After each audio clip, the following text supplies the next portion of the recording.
চাবিটা চাবি এক মিনিট।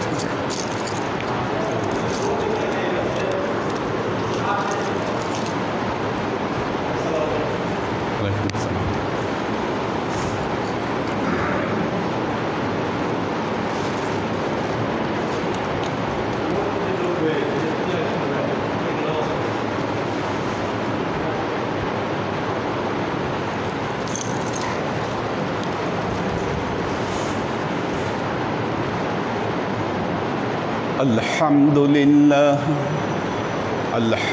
لله نحمده ونستعينه ونستغفره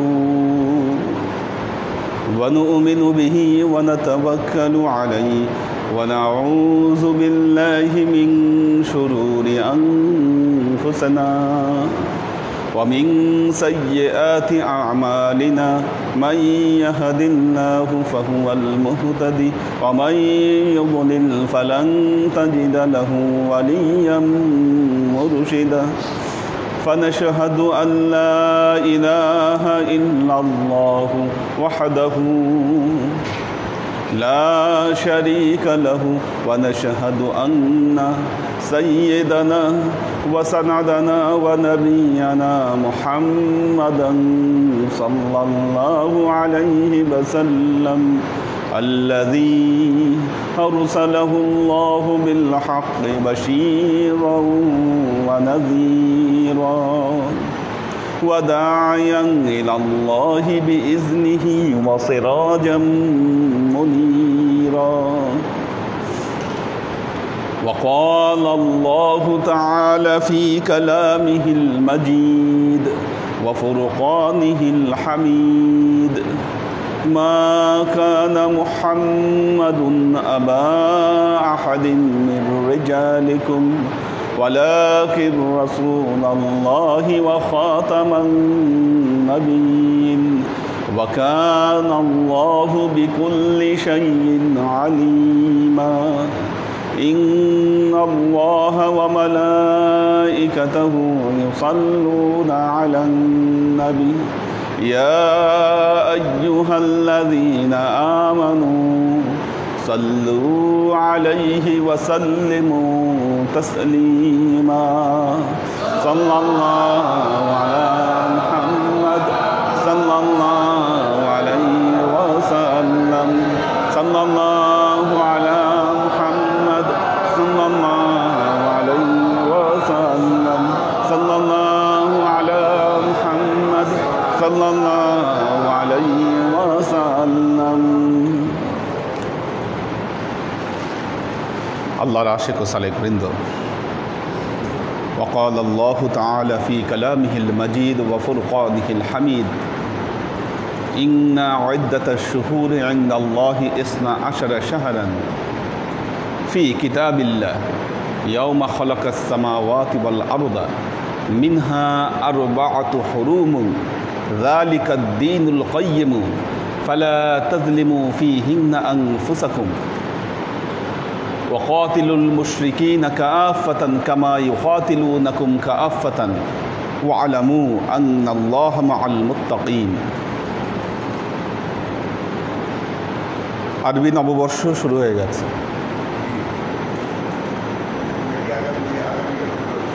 চাঁদ উঠে গেছে, উঠে যাওয়ার কথা, কারণ গতকালই সৌদি আরবে চাঁদ উঠেছে। তো নিঃসন্দেহে বলা যায় যে আরবি নববর্ষ শুরু। পৃথিবীতে যত মানুষ আছে প্রত্যেক সভ্য জাতি ক্যালেন্ডার ইউজ করে, ক্যালেন্ডার ব্যবহার করে। সভ্য যত বড় বড় জাতি রয়েছে সবাই ক্যালেন্ডার ইউজ করে, এবং সেই ক্যালেন্ডারগুলো দু ধরনের হয়ে থাকে, লুনার এবং সোলার ক্যালেন্ডার। কেউ সোলার ক্যালেন্ডার ইউজ করে, কেউ লুনার ক্যালেন্ডার ইউজ করে। অর্থাৎ কেউ চাঁদ দেখে বছর গণনা করে, কেউ চন্দ্র দেখে বছর গণনা করে। আরবরা প্রাচীনকাল থেকেই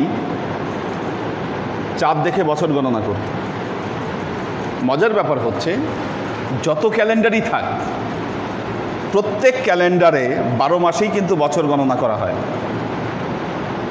12 মাসে বছর গণনা করা হয়।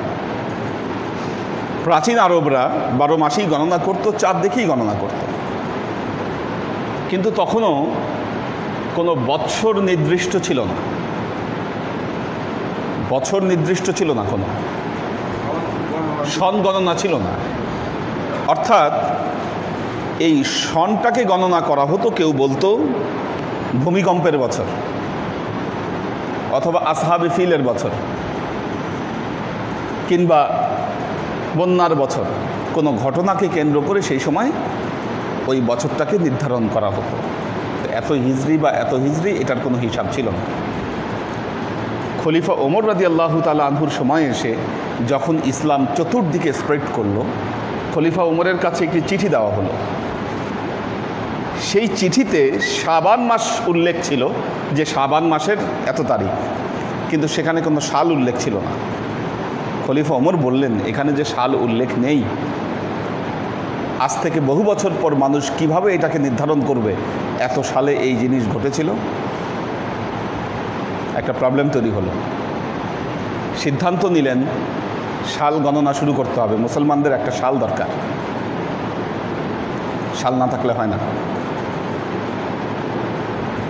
639 খ্রিস্টাব্দে হিজরি সাল গণনা শুরু হয় আনুষ্ঠানিকভাবে। এখানে 4টা অপশন ছিল: আল্লাহ নবীর জন্ম, মৃত্যু, নবুয়াত, আল্লাহ নবীর জন্ম, মৃত্যু, নবুয়াত এবং মক্কা বিজয়। 4টা অপশনই ছিল, যে কোনো একটা অপশন তারা না, এবং হিজরত, অর্থাৎ আল্লাহ নবীর জন্ম, মৃত্যু, নবুয়াত এবং হিজরত 4টি অপশন ছিল। জন্ম, যেহেতু খ্রিস্টানরা হজরত ঈসা আলাইহিস সালামের জন্মকে কেন্দ্র করে তারা খ্রিস্টীয় সাল গণনা করে। এখন এটাকে যদি একইভাবে গণনা করা হয় তাহলে একটা সামঞ্জস্যতা থেকে যায়, এজন্য এটা বাদ দিয়ে দেওয়া হলো। দ্বিতীয়ত হচ্ছে আল্লাহর নবীর মৃত্যু, ইন্তেকাল। যেহেতু ইন্তেকাল একটা শোকের বিষয়, সেটার জন্য এটাকে বাদ দেওয়া হলো যে না, ইন্তেকাল নিয়ে কোনো বছর গণনা হতে পারে না। তৃতীয়ত নবুয়াতের তারিখ নিয়ে এটা নির্দিষ্ট নয়। মুসলমানদের মধ্যে অনেক ইখতিলাফ আছে যে কবে আল্লাহ নবী নবুয়াত পেয়েছেন, কাজে এটা দিয়ে বছর গণনা করতে গেলে সমস্যা হতো। শেষ পর্যন্ত এই সিদ্ধান্ত নেওয়া হলো, যেহেতু হিজরতের পর ইসলামের বিজয় সূচনা হয়েছিল এবং পৃথিবীর কোনো জাতি এই ধরনের একটা ঘটনাকে কেন্দ্র করে তারা সাল গণনা করে না, প্রস্তাব দেওয়া হলো তাহলে এই হিজরতকে কেন্দ্র করেই মুসলমানেরা সাল গণনা শুরু করবে। খলিফা ওসমান এই প্রস্তাবকে সমর্থন করলেন এবং 639 খ্রিস্টাব্দ থেকে আনুষ্ঠানিকভাবে হিজরি প্রথম সাল গণনা করে, হিজরি সাল গণনা ওই সময় থেকে শুরু হয়, হিজরি সাল গণনা শুরু হয় ওই সময় থেকে, খলিফা ওমরের খেলাফত থেকে। তো সেই হিজরি সাল আমাদের সূচনা হচ্ছে এবং এই হিজরি সালের প্রথম মাস হচ্ছে মুহররম মাস।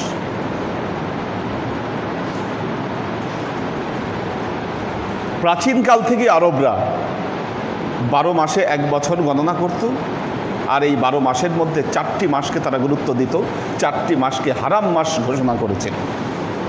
তারা এই 4টা মাসে সমস্ত যুদ্ধ বিগ্রহ বন্ধ রাখত, গর্হিত কাজ থেকে বিরত থাকত, বিশেষ সম্মান জানাতো 4টা মাসকে। এই 4টা মাস হচ্ছে 3টা মাস, খেয়াল রাখবেন এইভাবে, 3টা মাস একাধারে: জিলকাদ, জিলহাজ, মুহররম আর ওই পাশে রজব।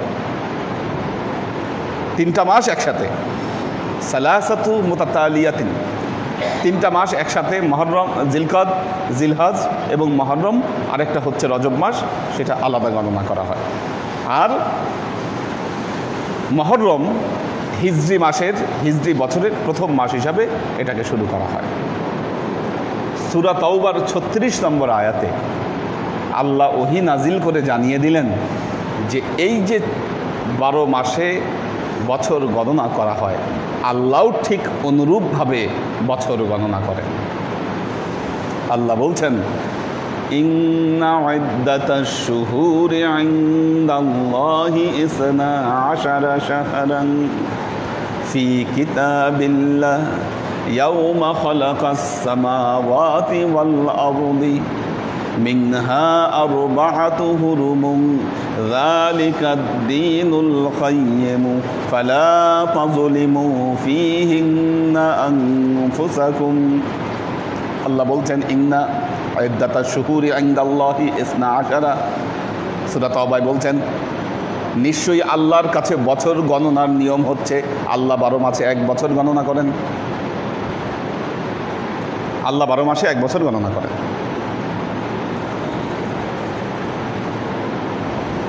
মিনহা আরবাআতু হুরুমুন, এই 12 মাসের মধ্যে 4টা মাস পবিত্র মাস। এটা কোরআনে আল্লাহ বলে দিয়েছেন।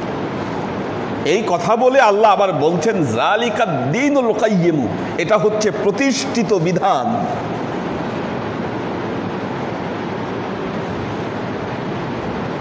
চারটা মাসের সম্মান আল্লাহ কোরআনে আয়াত নাজিল করে এর সম্মান প্রতিষ্ঠা করেছেন। কাজেই এই 4টা মাসকে সম্মান জানাতে হবে। ফালা তাযলিমু ফীহিন্না আনফুসাকুম, আল্লাহ বলছেন এই মাসগুলোতে তোমরা তোমাদের নিজেদের উপরে জুলুম করো না।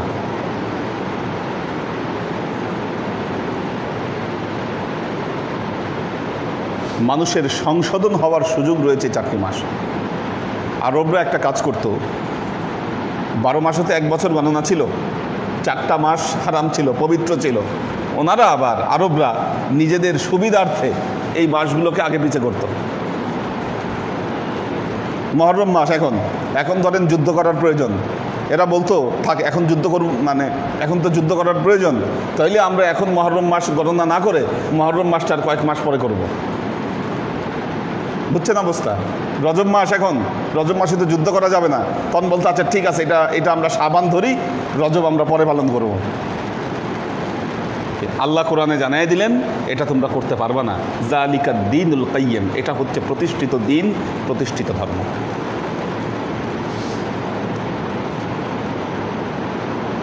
কাজী আল্লাহর আশিক ও সালেক বৃন্দ, এই আয়াতের শেষে আল্লাহ বলছেন ওয়ালামু ইন্নাল্লাহা মাআল মুত্তাকিন, তোমরা জেনে রেখো আল্লাহ মুত্তাকিদের সাথে অবস্থান করেন। আল্লাহর আশিক ও সালেক বৃন্দ, মুহররম মাস আল্লাহর কাছে অত্যন্ত সম্মানিত একটি মাস। মুহররম, হারাম থেকে মুহররম।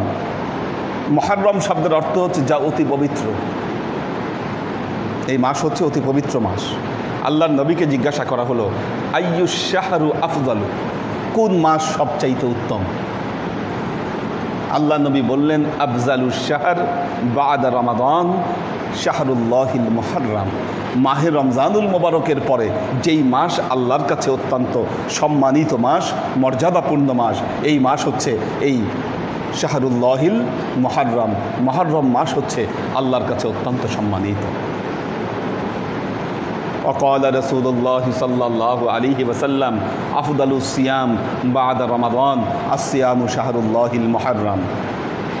মাহে রমজানের পরে কোনো রোজা যদি আল্লাহর কাছে অনেক প্রিয় হয়ে থাকে,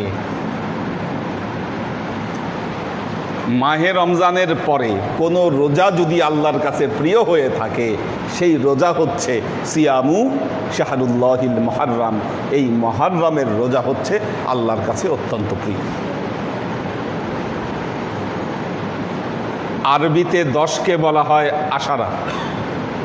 আরবিতে আশারা মানে 10। আপনারা যারা হজে গেছেন তারা দেখছেন, আপনারা আশারা ওই বিক্রি করে দেখবেন জিনিসপত্র 10 টাকা, যেটা 10 রিয়াল আশারা।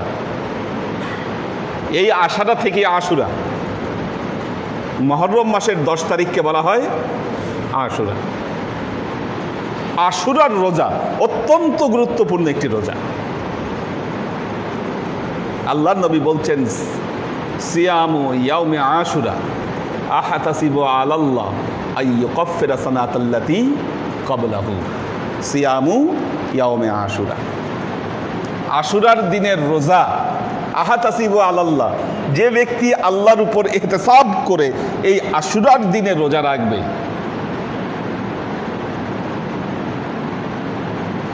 আই ইউকাফিরা সানাতাল্লাতী ক্বাবলাহু, আল্লাহ তার পূর্বের 1 বছরের গুনাহকে মাফ করে দিবেন।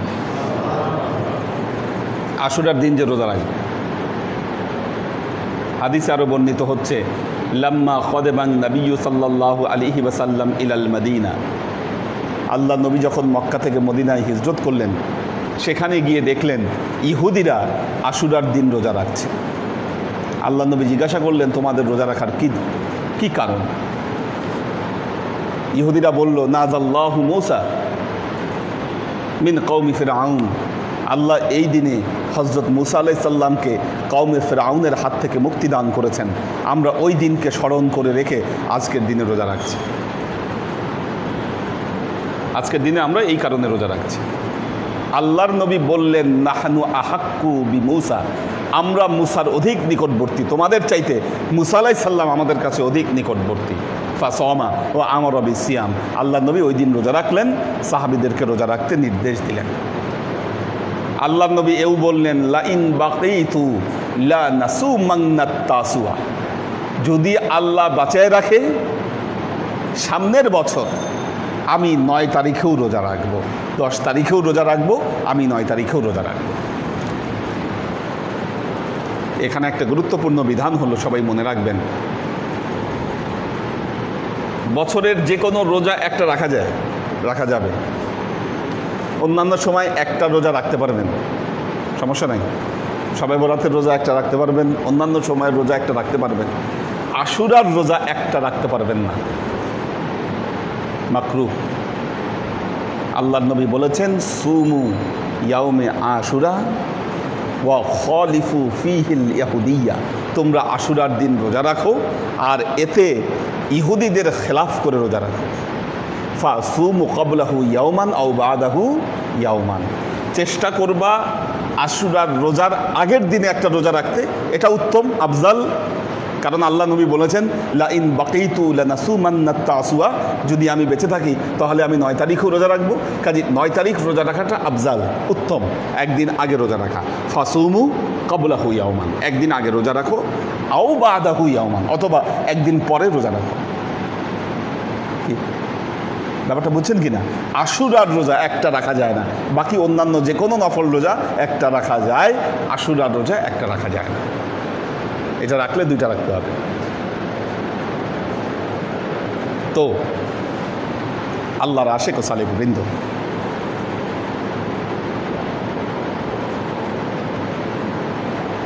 এই মুহররমকে কেন্দ্র করে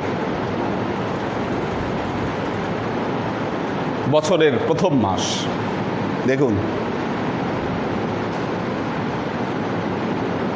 আপনি অনেক মাস গণনা করতে পারেন, বিভিন্ন ক্যালেন্ডার ইউজ করতে পারেন। আমরা বাংলাদেশের মানুষ সাধারণত 3টা ক্যালেন্ডার আমরা ফলো করি। আমরা 3টা ক্যালেন্ডার ফলো করি। একটা হলো খ্রিস্টীয় ক্যালেন্ডার, যেটা খ্রিস্টীয় ক্যালেন্ডার, সোলার ক্যালেন্ডার, এটা আমরা ফলো করি। দ্বিতীয়ত হলো বাংলা ক্যালেন্ডার। এই বাংলা ক্যালেন্ডারও কিন্তু হিজরি ক্যালেন্ডার। বাংলা যে ক্যালেন্ডার এটাও হিজরি। সম্রাট আকবর সময় পর্যন্ত এই ভারতীয় উপমহাদেশে আরবি হিজরি ক্যালেন্ডার, এই লুনার ক্যালেন্ডার, এটা তারা ইউজ করে আসতো। সম্রাট আকবর যখন দেখলেন যে লুনার ক্যালেন্ডার ব্যবহার করলে কিছু সমস্যা হয়, সেই সমস্যাগুলো হলো, যখন মহররম মাস আসে তখন হয়তো শীতকাল, বা যখন মহররম মাস আসছে তখন খরার সময়, ওই সময় ফসল নাই। তো যদি খাজনা আদায় করতে হয় বছরের প্রথমে, তাহলে এই সময় খাজনা আদায় করা যাবে না, এখানে একটা প্রবলেম হয়ে যায়। সম্রাট আকবর ঘোষণা দিলেন, হিজরি সাল গণনা আগের মতোই থাকবে, আমরা এখন থেকে লুনার ক্যালেন্ডারের পরিবর্তে আমরা সোলার ক্যালেন্ডার ব্যবহার করব। কি ওখান থেকেই বাংলা এই যে ক্যালেন্ডারটা, এটা ডেভিয়েশন হয়ে আসছে। আমরা অনেকে মনে করি যে বাংলা ক্যালেন্ডার, বাংলা সাল, এটা মনে হয় হিন্দুদের ক্যালেন্ডার। আর এই মূর্খগুলা, আহমকগুলা, যখন নববর্ষ আসে বাংলা, কি পয়লা বৈশাখ যখন আসে, তখন একদিনের জন্য হিন্দু সাজতে চায়। একদিনের জন্য তারা হিন্দু সাজে। পয়লা বৈশাখে পাঞ্জাবি পরে সবাই, সমস্যা নাই, পাঞ্জাবি পরায় তো কোনো সমস্যা নাই, পাঞ্জাবি পরায় তো কোনো ভেজাল নাই, কোনো অ্যালার্জিও নাই। আরে পাঞ্জাবির সাথে সাথে আহমকগুলা ধুতিও পরে, কি আছে কতগুলো আহমক ধুতি পরতিছে। আরে তুই ধুতি কেন পরছিস? ধুতির মধ্যে কি, ধুতিতে কি হইল তোর? মেয়ে আছে কতগুলা মাথার মধ্যে সিঁদুর লাগায়। তুই কি জানিস যে সিঁদুরের কি অর্থ? কি কেন মাথার মধ্যে সিঁদুর লাগাইতে হবে? এই যে নববর্ষ তুমি পালন করতেছ, এই নববর্ষ হচ্ছে মুসলিম কালচার। কি এই উপমহাদেশে এই কালচার শিখাইছে মুসলমানরা, এসে ইরানিরা এসে এই কালচার শিখিয়েছে। কারণ ইরানিরা হাজার বছরের পুরানা সময়কাল থেকে তারা হাজার বছরের, হ্যাঁ, হাজার বছর পুরনো সময় থেকে হিন্দুরা, ইরানিরা তারা নওরোজ পালন করে। যখন সম্রাট আকবর, বাবর তো তুর্কি বংশভূত, তুর্কি মানে ওই ইরানিদের বংশধরেরা। তো বাবর যখন আসলো তখন কিন্তু দেখেন ইরানি কালচার, এখানে এদের ভাষা ছিল ফার্সি। বাবর, হুমায়ুন এদের মাতৃভাষা ছিল ফার্সি, এদের দরবারে সব ফার্সি কবিরা ছিল এখানে। তো এরা এসে এখানে নওরোজ কালচারটা প্রতিষ্ঠা করলো, এরা এই ক্যালেন্ডার প্রতিষ্ঠা করলো এইখানে। আপনি আজকের দিনে এসে বলতেছেন এটা হিন্দুদের কালচার, আপনি বলতেছেন এটা হিন্দুদের কালচার। এই দিনে আপনি হিন্দু সাজতে চাচ্ছেন, কারণটা কি? দেখেন দুঃখজনক ঘটনা এগুলো। আজকে জাতিসংঘ আসলে চাই কি? এরা কি মুসলমানদের পক্ষে? বলেন, আপনি যে জাতিসংঘ করে লাফাবেন, জাতিসংঘের যে সাংস্কৃতিক বিষয়ক মন্ত্রণালয়, ইউনেস্কো, কি মঙ্গল শোভাযাত্রা হেরিটেজ হিসাবে তারা লিপিবদ্ধ করেছে যে এটা হেরিটেজ। আচ্ছা, বিষয় হলো যেই নওরোজ মুসলমানদের কালচারের কারণে এখানে আসলো, আপনি সেই মঙ্গল শোভাযাত্রার মধ্যে আপনি পেঁচা নিচ্ছেন কেন? পেঁচা হচ্ছে লক্ষ্মীর বাহন। এগুলো তো বানানো গল্প না, এগুলো তো ওদের ধর্মে তো আছে এই জিনিসগুলা। তো কেন আপনি পেঁচা নিয়ে দৌড়াচ্ছেন? তার কারণ হচ্ছে বছরের শুরুতে মা লক্ষ্মী, অন্নপূর্ণা, সে যদি এই পেঁচা যদি থাকে তাহলে লক্ষ্মী আসবে, লক্ষ্মী আসলে ফসল ভালো হবে, কি বছর ভালো কাটবে। এই জন্য আপনি ওই পেঁচা নিয়ে দৌড়াচ্ছেন, আর আপনার পিছে পিছে কতগুলো ছাগল আছে এগুলো সব দৌড়াচ্ছে একসাথে। কি যখন মানুষের মূর্খতা প্রবল হয় তখন কি অবস্থাটা দাঁড়ায়? না এরা ইতিহাস জানে, না এরা ঐতিহ্য জানে, না এরা নিজেদের রুট সম্বন্ধে কোনো ধারণা আছে। কেন এটা কেন হলো? হয়েছে আমাদের কারণে। কারণ মুসলমানেরা বিভিন্ন ডামাডলের অন্তরালে এই যে বিভিন্ন দিবস পালন করা, কালচার পালন করা, এগুলোকে এমন অসাধ্য হারাম করে দিছে, কি এই জায়গায় এমনভাবে তালা মেরে দিছে, সুযোগ পাইছে হিন্দুরা, কি আপনার সংস্কৃতির উপর ওরা আগ্রাসন চালাইছে, তাদের সংস্কৃতি আপনাদের ঘাড়ে চাপাই দিছে। আর আপনি আজকে সব কিছু হারায়ে এখন আফসোস করতেছেন, হায় রে, তাই তো একটু আমরা যদি এটা ধরে রাখতাম তাই তো ভালো ছিল। কি ঘোরার দিনটা করতে পারছেন আপনি? আরবি নববর্ষ কবে আসে কবে যায় কোনো খবর থাকে না। ইংরেজি নববর্ষ আসলে মাথায় শয়তান চাপে, যখন বাংলা নববর্ষ আসে, হিজরি ক্যালেন্ডার যখন আসে, আপনি তখন কেমনে হিন্দু হবেন আপনি সেই চিন্তায় ব্যস্ত হয়ে যান। কি পেঁচা নিয়ে আপনি দৌড়ান। খালি পেঁচা না, তো আরও অনেক আছে, সবগুলার ব্যাখ্যা আছে, এক একটার ব্যাখ্যা আছে, কোনোটা মুসলিম ব্যাখ্যা না। কি মুসলিম হেরিটেজের কোনো কিছু সেখানে থাকে না।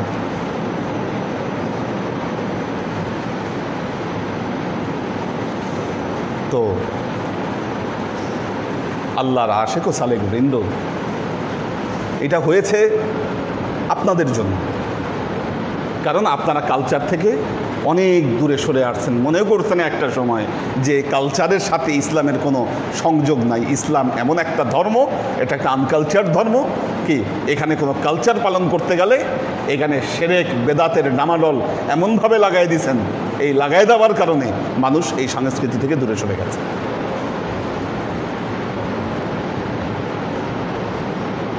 আল্লাহর আশেক ও সালেক বৃন্দ, ভাবতে হবে।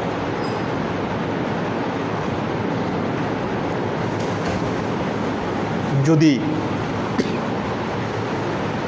আজকে বাংলাদেশিরা এই বিষয়গুলো জানতো, তারা এগুলো সতর্ক হতো তারা। আপনি পয়লা বৈশাখে পান্তা খান, পান্তা খাইতে তো কোনো সমস্যা নেই, পান্তা খাইলে কোনো সোয়াবও নাই, কোনো গুনাও নাই।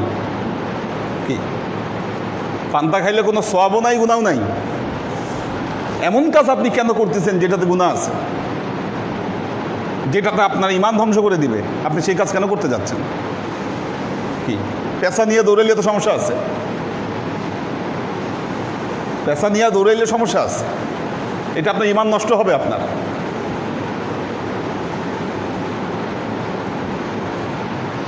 তো আল্লাহর আশেক ও সালেক বৃন্দ, কালচার সম্পর্কে ধারণা থাকতে হবে। আপনি একজন মুসলমান, কতটুকু পর্যন্ত কালচারে গেলে আপনার ঈমানটা ঠিক থাকবে আর কতটুকু গেলে ঈমান নষ্ট হবে, এটা জানতে হবে আপনাকে। যখন আপনি যাচ্ছেন পৃথিবীর বিভিন্ন দেশে, এই যে যারা রাঙামাটি বেড়াতে যায়, রাঙামাটি, সেখানে বৌদ্ধদের অনেক মঠ আছে, বৌদ্ধদের কিছু মঠ আছে, সেগুলো দেখতে মানুষ যায়।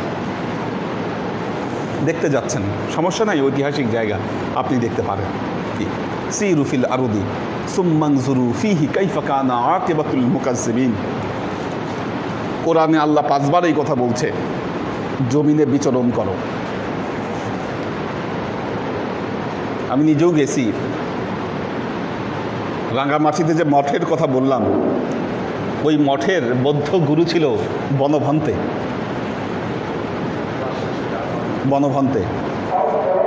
এটা ওরা বলে দিতে হবে। হ্যাঁ,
যেটা বলছিলাম, আপনি বিভিন্ন হেরিটেজ দেখতে যান, সমস্যা নেই, কিন্তু যখন আপনি হিন্দুদের পূজার প্রসাদ খাবেন, কি আপনি যখন প্রসাদ খাবেন লাডু, এই লাডুর লোভ সামলাইতে বা সন্দেশ পূজার সময় এই যে বিভিন্ন বাড়ি বাড়ি এরা দিয়ে বেড়ায়, এই লোভ অনেকে সামলাইতে পারেন না। আপনি যখন প্রসাদ খাবেন, এটা আসাধ্য হারাম, কোরআনে আল্লাহ মানা করেছেন, কোরআনের আয়াত দ্বারা এটা নিষিদ্ধ হয়েছে। আপনার তো এই খবরটুকু থাকতে হবে যে কতটুকু আমল, কতটুকু কি আপনার কালচারকে ধ্বংস করে দিচ্ছে। যদি আপনি এটা সজাগ না হন, আজকে মেয়েরা দেখবেন যে পয়লা বৈশাখ আসলে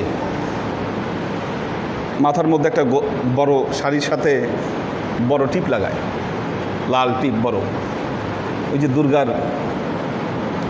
মাঝখানে যে টিপটা আছে। জানি না এটা রহস্য কী, কারণ একসময় কুলটা নারী হিসাবে তাদেরকে চিহ্নিত করা হতো এই টিপ দিয়ে। এবং আপনারা জানেন কি না, দুর্গা মূর্তি যে বানানো হয়, এটা আপনি কোনো হিন্দুকে জিজ্ঞাসা করেন, যারা হিন্দু পুরোহিতরা বলতে পারবে, নর্মাল মানুষ পারবে না। দুর্গার মূর্তি বানাতে পতিতালয়ের মাটি ছাড়া হয় না। এটা জানেন কিনা এই তথ্য? হিন্দুদের পূজার সময় যে দুর্গার মূর্তি বানানো হয়, 8টা হাতওয়ালা যে মূর্তি, ওই মূর্তি বানানোর জন্য পতিতালয়ের মাটি ছাড়া ওই মূর্তি বানানো যায় না।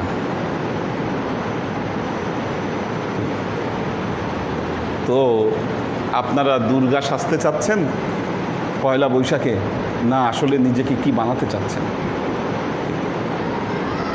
সতর্ক হন।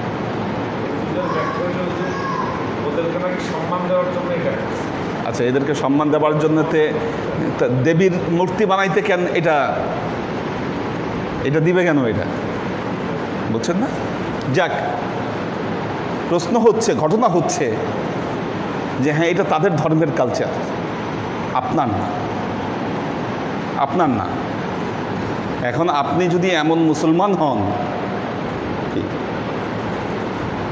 যে মুসলমান তার রুট সম্পর্কে জানে না, তার অস্তিত্ব সম্পর্কে জানে না, আপনাকে যদি আপনার ইতিহাস ভুলিয়ে দেওয়া যায়, আপনাকে যদি আপনার রুট থেকে বিচ্ছিন্ন করে দেওয়া হয়,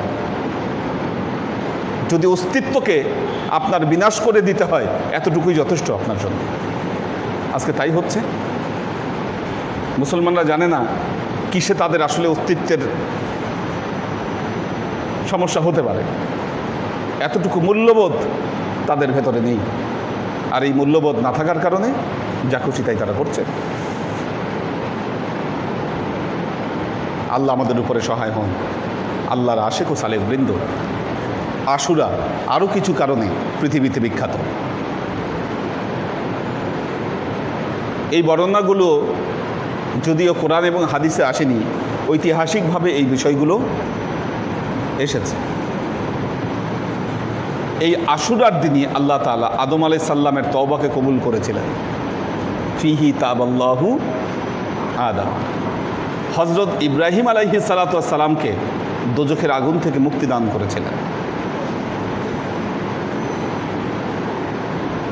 নূহ আলাইহিস সালামকে তার প্লাবন থেকে মুক্তি দান করেছেন এই মহরমের 10 তারিখ, আশুরার দিন। হযরত মূসা আলাইহিস সালামকে কওমে ফিরআউনের হাত থেকে মুক্তি দান করেছেন, এটা একেবারে হাদিস দ্বারা প্রমাণিত। হযরত ইউনূস আলাইহিস সালামকে মাছের পেট থেকে বের করে নিয়ে এসেছিলেন এই মহরমের 10 তারিখ।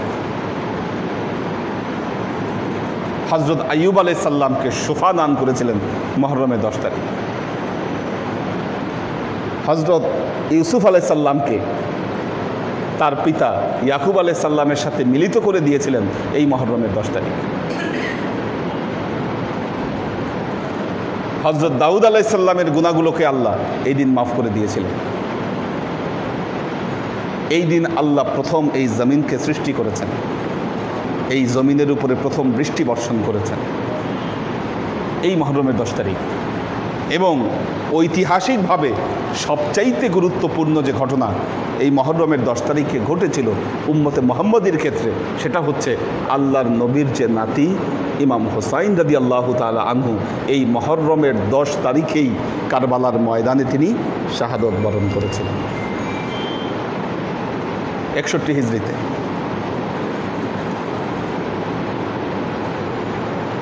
ওনার হত্যার যে প্রতিশোধ, ইমাম হোসাইনের যে বদলা, এই ঘটনা আসবে সামনের ক্লাস থেকে, এগুলো আসবে। ওনার কাতলের বদলা নিয়েছিলেন মুখতার সাকাফি। এই বদলাটাও নেওয়া হয়েছিল মহরমের 10 তারিখেই। ওবায়দুল্লাহ বিন জিয়াদ, যে ইমাম হোসাইনকে কাতলের জন্য সবচাইতে বেশি দায়ী ছিল, ওবায়দুল্লাহ বিন জিয়াদকে হত্যা করা হয় এই মহরমের 10 তারিখ। কাজেই এই আশুরা অত্যন্ত গুরুত্বপূর্ণ একটি বিষয়। তিবরানি শরীফের মধ্যে একটি হাদিস এসেছে, যেই ব্যক্তি এই মহরমের 10 তারিখ আশুরার দিন তার পরিবার পরিজনের জন্য হাত খুলে সে ব্যয় করবে, সচ্ছল হাতে ব্যয় করবে, আল্লাহ সারা বছর তার রুজি রোজগারে সচ্ছলতা দান করবেন। কাজে এই দিনই একটু ভালো খাওয়া দাওয়ার ব্যবস্থা করা, এটা কিন্তু আল্লাহ নবীর কাছ থেকে এটা প্রতিষ্ঠিত, এটা প্রমাণিত। কাজেই আল্লাহর আশিক ও সালেক বৃন্দ, নতুন বছরের শুরু আমরা যেন নতুনভাবে শুরু করতে পারি। তওবা প্রয়োজন, আমাদের ইস্তেগফার প্রয়োজন। জীবনকে পরিবর্তনের জন্য সংকল্প নেওয়া প্রয়োজন। একটা বছর জীবন থেকে চলে যাওয়া মানে জীবন থেকে একটা গুরুত্বপূর্ণ সময় কিন্তু গত হয়ে গেল। আমাদেরকে বুঝতে হবে, চিন্তা করতে হবে। দেখেন, এই যে বছরগুলো যাচ্ছে বা সামনে যে কয়টা বছর আমরা হাতে পাবো, এটা আমাদের জন্য কোনো বিষয়ই না, কারণ অনন্তকাল আমাদের জন্য হাতে আছে, এটা মাথায় রাখতে হবে।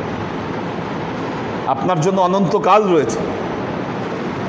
এই অনন্তকাল ভালো থাকবার জন্য ইহকালীন জীবনের এই সময়গুলো আপনারা যেন ভালোভাবে অতিবাহিত করতে পারেন, সেটার জন্য দৃঢ় সংকল্প নেওয়া প্রয়োজন।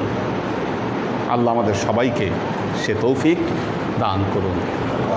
বারাকাল্লাহু লানা ওয়া লাকুম ফিল কুরআনিল আযীম ওয়া নাফা'ানা ওয়া ইয়্যাকুম লা আয়াত ওয়া যিকরিল হাকীম ইন্নাহু তাআলা জাওয়াদুন কারীমুম মালিকুন বাররাউফুর রহিম।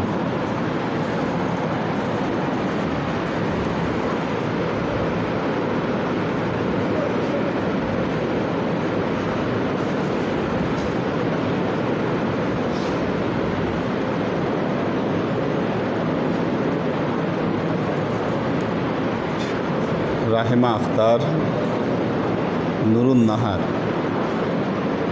খান জলিল সালাম দিয়েছেন। রহিমা আক্তার সালাম দিয়েছে, আলহামদুলিল্লাহ।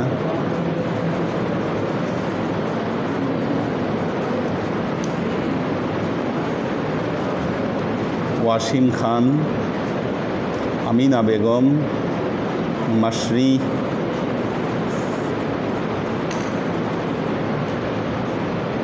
শাকেরা আফজারা, সাজ্জাদ রহমান, মোবাইদুর রহমান, কোহিনুর বেগম, জাকির হোসাইন, ওমর শরীফ সালাম দিয়েছেন। মোহাম্মদ কাবির হোসেন, শোয়েব খান, লুনা তাবাসসুম লুবনা, কবির হোসেন সালাম দিয়েছেন। সৈয়দ নাসিমুল ইসলাম পটল সালাম দিয়েছেন। শোয়েব খান সালাম দিয়েছেন। মনিরুজ্জামান মনির, সুমাইয়া নহিন দিশা, আমাদের আখতারুজ্জামান ভাই আছেন। আমাদের আখতারুজ্জামান ভাই সবার কাছে দোয়া চেয়েছেন। ফাইম ফাইজুল্লাহ সালাম দিয়েছে। অন্তু আহমেদ,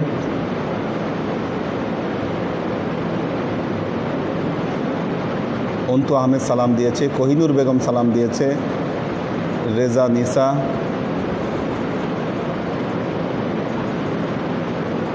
নূর হোসেন, আমাদের আব্দুস সাত্তার ভাই আছেন। ইব্রাহিম ভাইয়ের ফ্যামিলি আছেন, পন্না বিনতে কাদির। ওমর ফারুক আছেন, সালাম দিয়েছেন। মাকসুদ আনাম, লুনা তাবাসসুম লুবনা সবাইকে সালাম দিয়েছেন, দোয়া চেয়েছেন। আমাদের আব্দুস সাত্তার ভাই সবাইকে সালাম দিয়েছেন, দোয়া চেয়েছেন। সাজ্জাদ রহমান সালাম দিয়েছে। শামসুস সাদিকিন সালাম দিয়েছে। শাকেরা আফজারা সালাম দিয়েছে।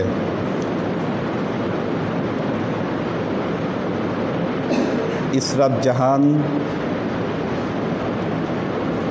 ওয়াসিম খান সবার কাছে দোয়া চেয়েছে ইতালি থেকে। ইতালির অবস্থা আবারও খারাপের দিকে যাচ্ছে। আমাদের ওয়াসিম খান জানিয়েছে যে ইতালির অবস্থা নাকি আবারও খারাপের দিকে যাচ্ছে, দোয়া চেয়েছে।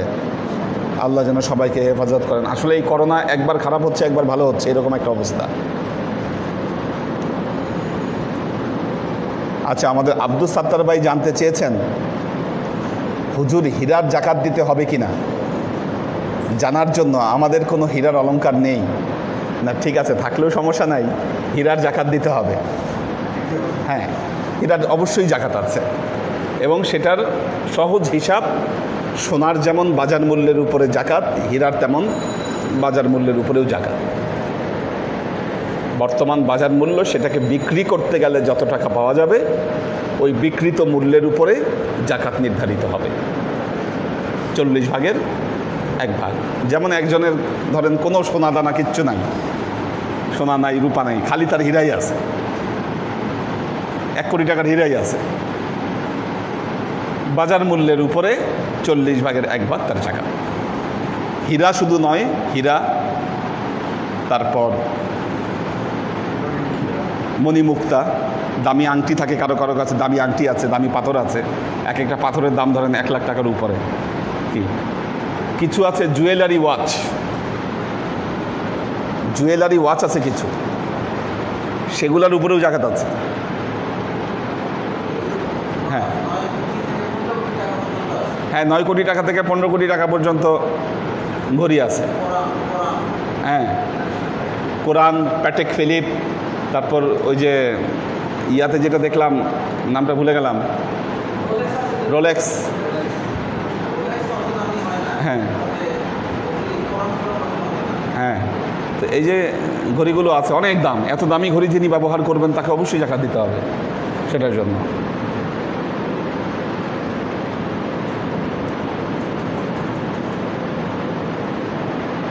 রাফিউর রহমান আসিফ সালাম দিয়েছে, সাইম আহমেদ, শামসুস সালেহীন সালাম দিয়েছে সবার কাছে। ঠিক আছে, হ্যাঁ জি। ও আচ্ছা, আগামীকাল যেহেতু এটা কিন্তু আজকের এই বছর দেখুন আমাদের হিজরি সাল শুরু হচ্ছে। আল্লাহ নবী কিন্তু হিজরত করেছিলেন শুক্রবার রাতেই। এবারের হিজরিটা একটু অন্যরকম। আমাদের হিজরি সাল শুরু হচ্ছে শুক্রবারে। রাসূলুল্লাহ সাল্লাল্লাহু আলাইহি ওয়াসাল্লাম হিজরতের জন্য বের হয়েছিলেন এই শুক্রবার রাতেই। গারে সৌরে আশ্রয় নিলেন, সোমবার তিনি মদিনায় গিয়ে পৌঁছালেন। আজকে সেই বৃহস্পতিবার। আমরা আগামীকাল ইনশাল্লাহ এই যে কোরবানির গোস্ত যারা পান নাই, আখেব আছে, তাদের জন্য গোস্ত রান্না করে খাওয়াই দিব।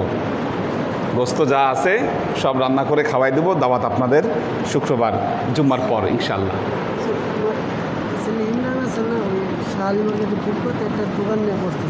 ভেরি গুড, বসাই দেন।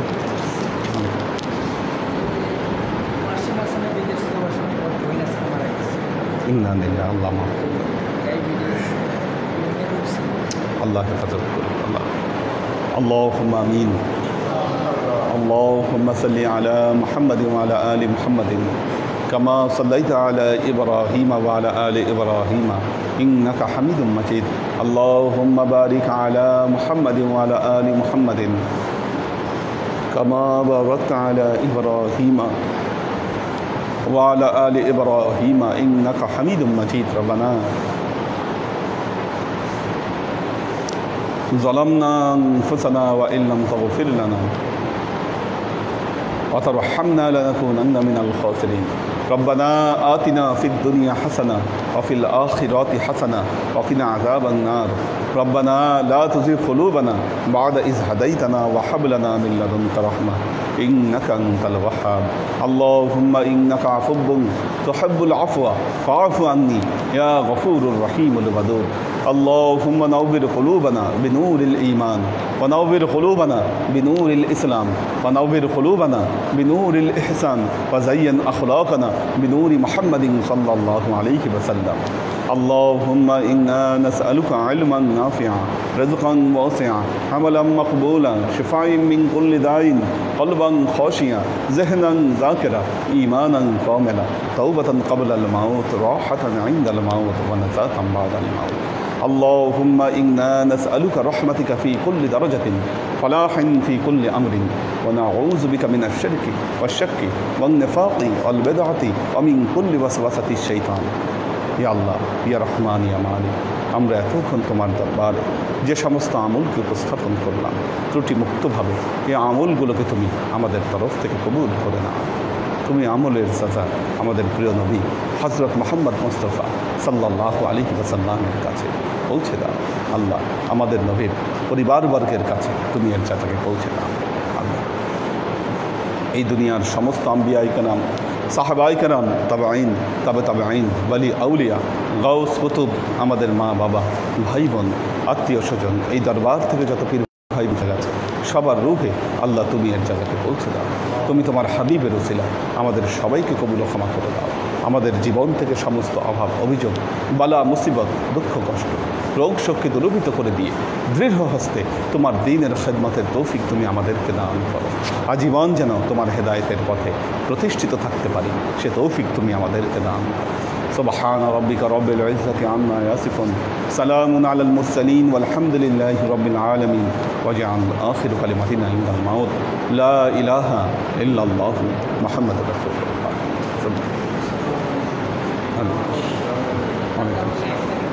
हाँ 1 तारीख मुहर्रम है